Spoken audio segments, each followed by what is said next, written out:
So I titled this presentation, The Future in One Slide.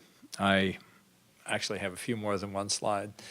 But a lot of what we do at O'Reilly is about the future. Our corporate motto is changing the world by spreading the knowledge of innovators. Whether it's through publishing computer books or putting on technical conferences or publishing a magazine like Make and launching a movement like Maker Faire, we're really looking for innovation where it happens at the edges and then trying to help pour on the gas.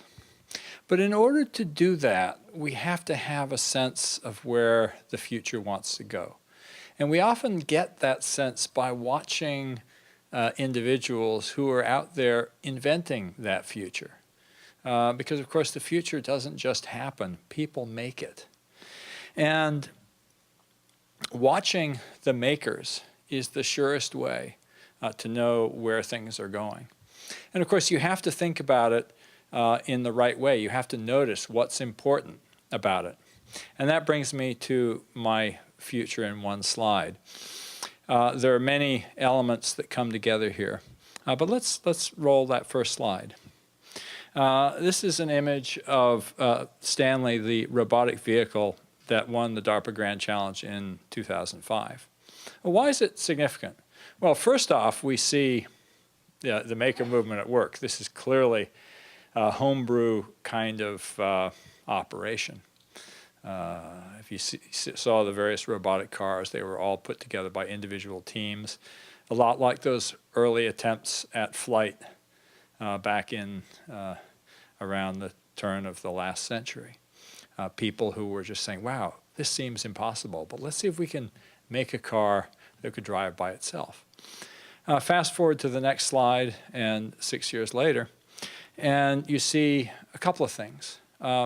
First of all, that car is looking quite a bit sleeker. It's still a maker device, and if you see it up close, you'll see how, the Google guys, this is the Google autonomous vehicle, are refining the design. You'll see how they're saying, okay, here's our homebrew version, and yeah, there's going to be a smaller, lighter, more invisible radar detector that we're going to use in the next version. It's gradually becoming productized, and you see that evolution from homebrew to mainstream product. And of course, you may have noticed that legislation just introduced in Arizona to begin actually allowing and regulating the conditions under which autonomous vehicles can operate. But that's not all, because the biggest difference between Stanley and the Google autonomous vehicle is that Stanley used a kind of sort of an old model of AI, a model in which you develop algorithms. You think about some of the things that an autonomous vehicle has to be able to do. It has to be able to recognize where the edge of the road is and not drive off it. It has to be able to recognize when it's too close to another vehicle or an obstacle. And all these things are things that you can program. But back in 2005, it was pretty hard to achieve the DARPA Grand Challenge of driving a course in the open desert for only a few miles. And now the Google autonomous vehicle has logged something like 28 or 30,000 miles on the highway. How did this happen? And what's the difference? And that actually illustrates one of the huge changes that's happening in our culture. And that is that the devices we carry are no longer standalone, they're tethered. The Google autonomous vehicle is smarter than Stanley, not because the algorithms are significantly better, the machine vision or the edge detection. They're better because Google has more data. So actually, can you guys advance the slide? I thought you'd already done that.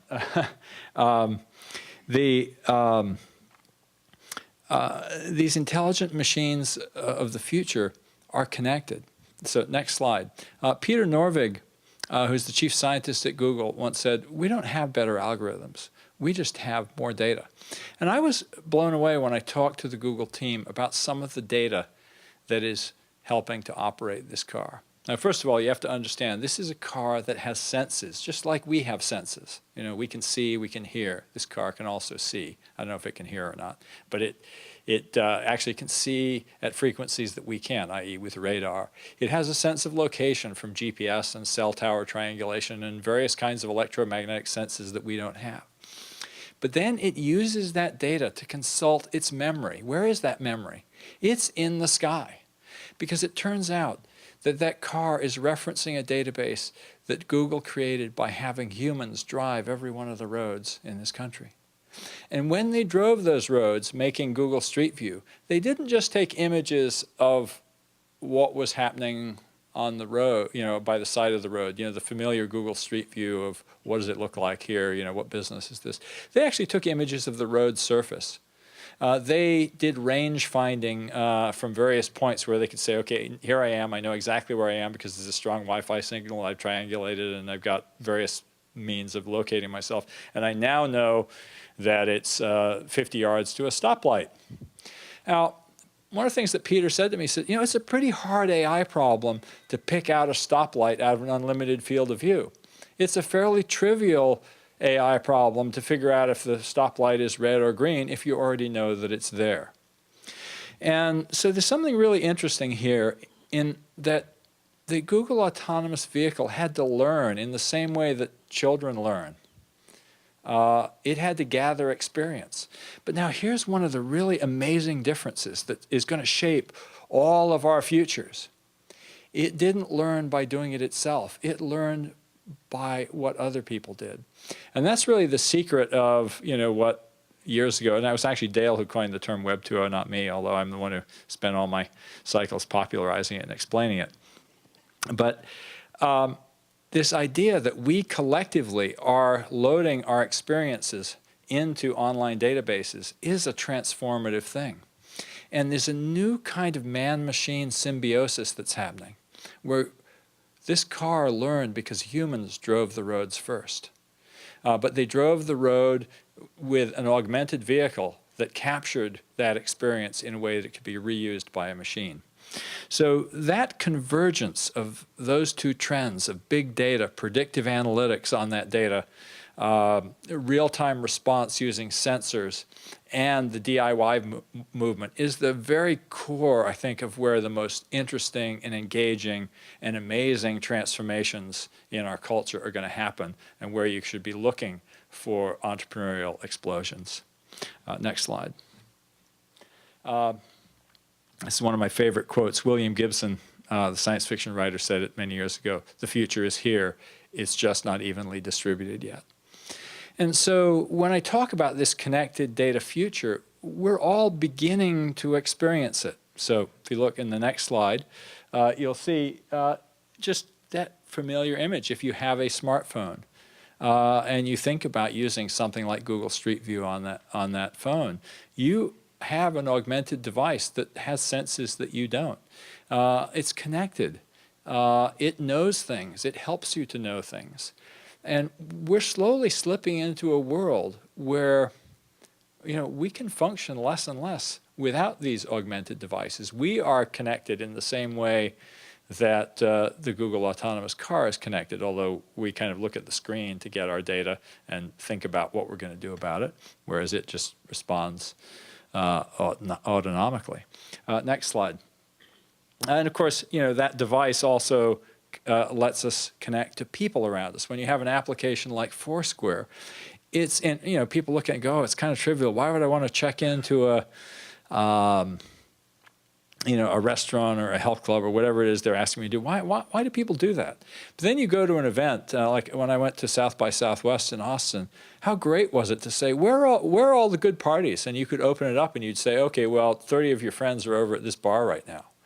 And that kind of crowd intelligence, again, extending our senses and this use of devices, sensors, data, making us more aware, smarter. And of course, we've seen it used, the internet used in far more life-threatening situations, for example, in the Egyptian revolution. But we'll leave that aside for now. Next slide.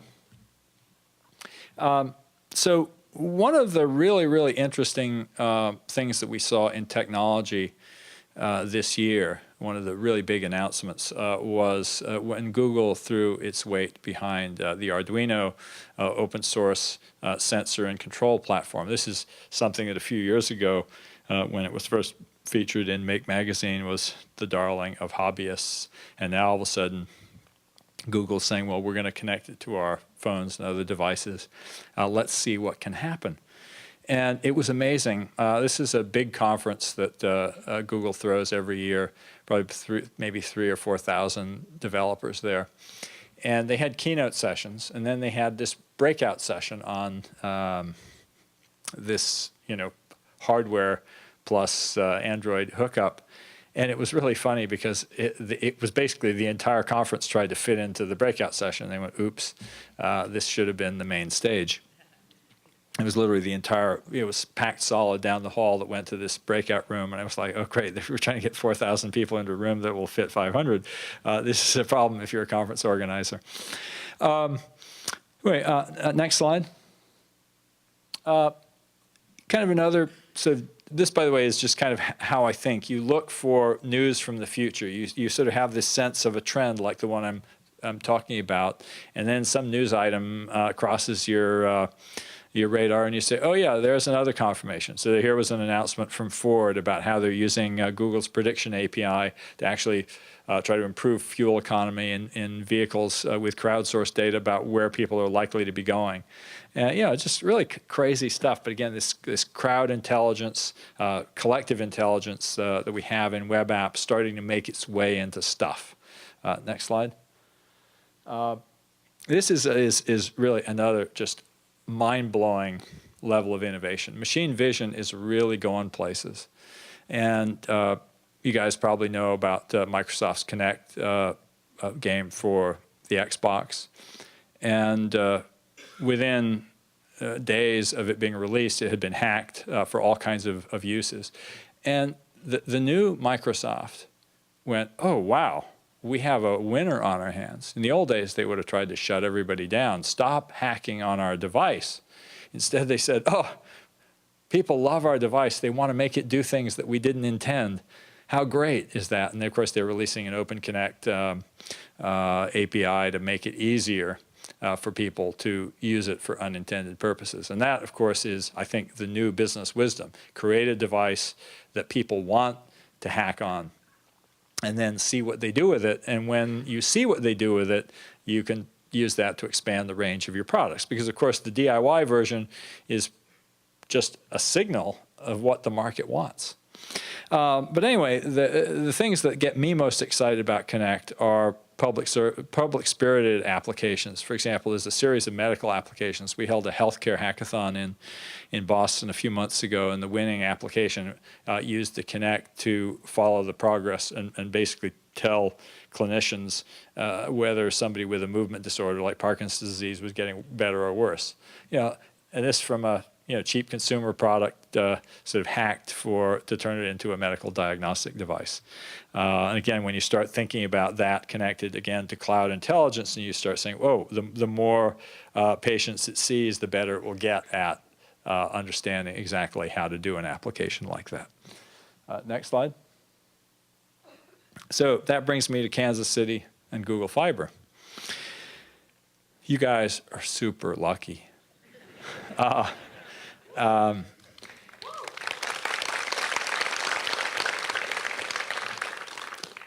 want to talk about this. This is a wonderful line from Edwin Schlossberg, who once said, the skill of writing is to create a context in which other people can think.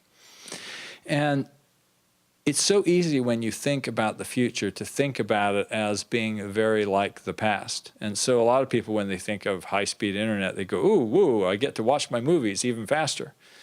And that's not really the point. The real point, there's actually several real points. One of them is an imperative to free up wireless spectrum. You go, wait, why does fiber free up wireless spectrum? Well, first of all, we've got to get things off of the airwaves that feed to stationary locations. I remember Nick Negroponte talking about this 25, 30 years ago, that there would be a point which seemed so impossibly far in the future then when everything that he said was currently going through the airwaves like radio and television would go over wires because it was going to fixed locations and things that we'd need those airwaves for mobile applications. So that I think is one little sidelight. We need to make sure we couple the introduction of fiber with the freeing up of spectrum. I know the FCC is trying to do something along those lines, but from a policy point of view, you should definitely support that movement so that we don't end up with this vital resource of wireless spectrum locked up in antiquated applications and antiquated business models. But more importantly, this is the beginning of a world in which these connected devices, connected to cloud intelligence, are not standalone devices, but entire cities. Once the city is wired, all of the data that is coming from all of our devices creates a kind of group intelligence. Now, there are great privacy implications from this, but I think there are great benefits as well. So many of the benefits of the digital age have come when we accept the trade-off that when we share, we get benefits, we get smarter, we get aggregate value that wasn't available when we were disconnected. And I don't think any of us know quite how deeply this fiber deployment is going to change the opportunities. You're going to have entrepreneurs who come up with some crazy idea that will turn into the next big thing. And you guys get to be the test bed. How cool is that? I mean, I think, if I were an entrepreneur who wanted to make a big difference about the future, I would move to Kansas City. That is, unless, we get this sped up and we get it some other places as well. So you gotta hurry and make cool stuff happen before the rest of the world catches up. Next slide. This is kind of a little illustration, not using anything using fiber, but it gives you a sense of the kind of data that comes out of a connected city. This is a visualization of 311 calls in New York City over one 24-hour period. Somebody put some data analysis to work and clustered it. Well, these are the kinds of complaints that happen at various times of day. That's a powerful thing when you have the ability of an entire city simply to be taking in data. And I think we will have, there are already applications like See-Click-Fix, which allow people to, send in reports from their mobile phones. But what happens when all of our devices are instrumented? We actually have an experiment, next slide. IBM has been working pretty intensively with Dubuque, Iowa on their whole smart city initiative. And just things like having sensors in the water system. They can detect leaks because they know what the water pressure ought to look like somewhere because they've been, it's just like when you bump into something because, hey, you didn't bump into it a minute ago, and all of a sudden when things change. And that level of ambient baseline awareness is the beginning of the design of systems that can understand, anticipate, and respond to change. And again, I think, going back to the Google autonomous vehicle, once you have things connected and once you start collecting data, you start to have the ability to do pattern recognition, to recognize exceptions, and to respond. And so it really is the beginning of the city as a kind of intelligent organism. I know that sounds awfully far-fetched, but it's not far, I think, from the truth. Next slide. I want to just talk briefly about Maker Faire and entrepreneurship, because, of course, this is sponsored in large part by the Kauffman Foundation, as I recall, the Foundation of Entrepreneurship. When Dale started Maker Faire and Make Magazine, it was pretty clearly a community of enthusiasts. You had people who, to the outside world, looked like crackpots. or at best, zany inventors. Oh, this guy made a cat feeder, programmable cat feeder out of an old VCR. Here's the steampunk community. Here are the people who are doing, welding, fire-breathing monsters or whatever. It was just the enthusiast component. But the biggest change that we've seen over the last 5 years that we've been doing Maker Faire is the growth of businesses in the space. And I was really struck, of course, this year at Maker Faire, the famous venture capitalist John Doerr, the guy who funded Google, was walking around Maker Faire with a notebook. If that doesn't tell you something, you're blind. And he's not the only VC who was there. But if you look at some of the businesses, obviously there are media businesses like Make Itself. But next slide. Here's one. Chris Anderson of Wired Magazine started this as a hobby, DIY drones. It's just basically, hey, could we make UAVs, unmanned aerial vehicles, as an open source community? Well, it's turned out into a multi-million-dollar business already, people sharing parts, designs, so on. Next slide.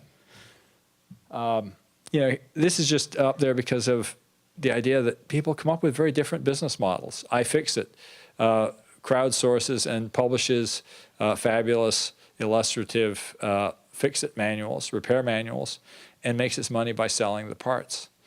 And of course, totally consistent with the make, do-it-yourself values, and also the ethos that we need to actually start figuring out how to reuse stuff instead of just throw it away. Next slide.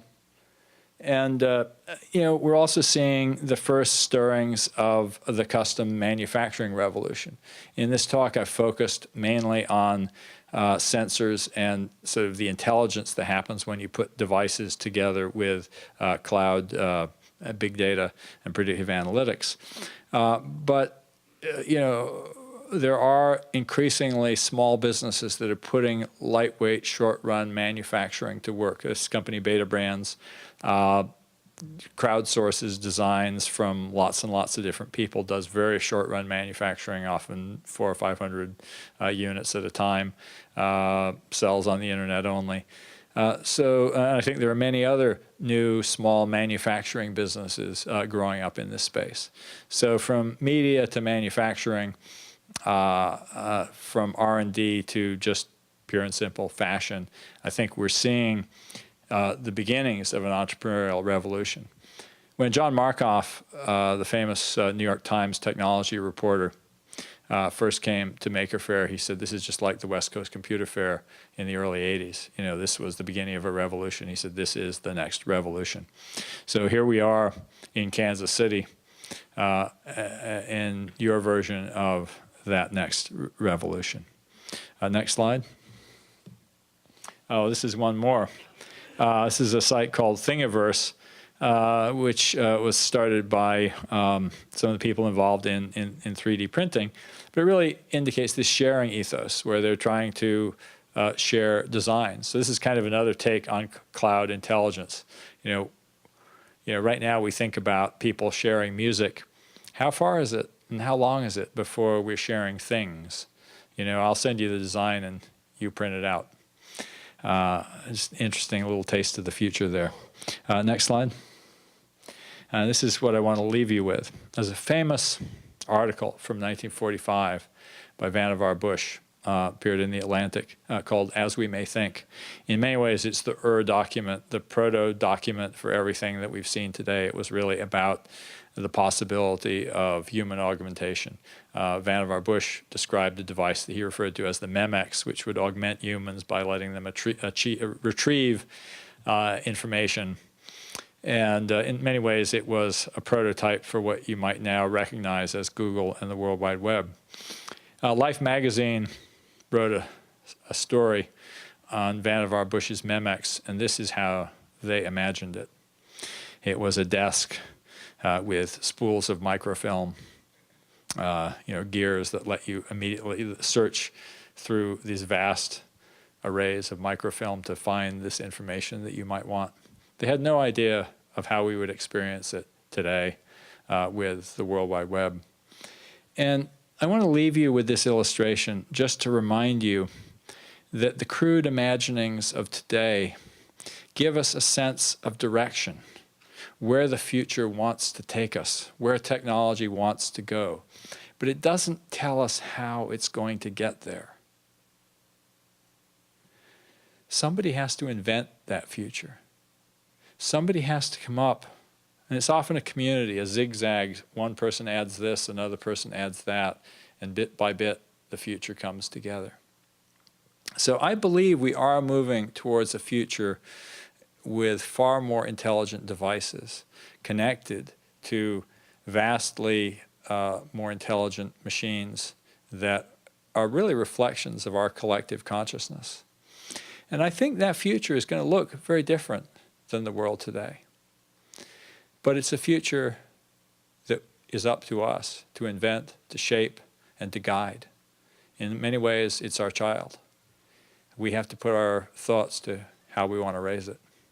And as I said before, with your fortunate position here with both Google Fiber and Maker Faire Kansas City, you really are at the epicenter of the revolution. Thank you.